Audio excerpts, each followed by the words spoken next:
Hello guys, welcome to my channel. Today we are going to see how to stop mouso core worker process from waking up the computer. Let's fix this guys. Go to search menu and type control panel.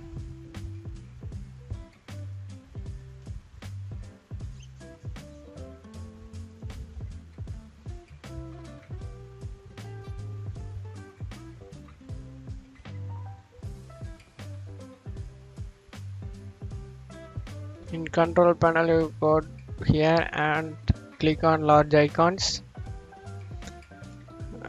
Go to power option.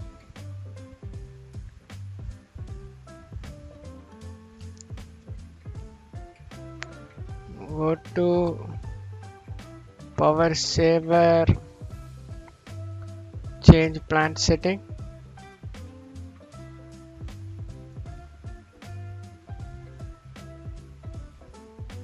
Change advanced power setting.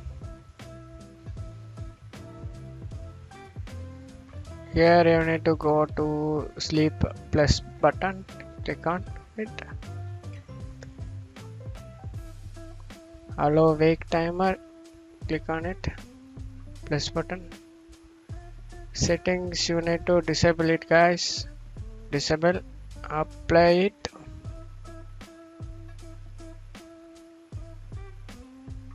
Apply it and OK. Go and restart your PC guys for make changes. Thanks for watching my videos. Hope this tutorial worked for you. Thanks for watching my video a lot.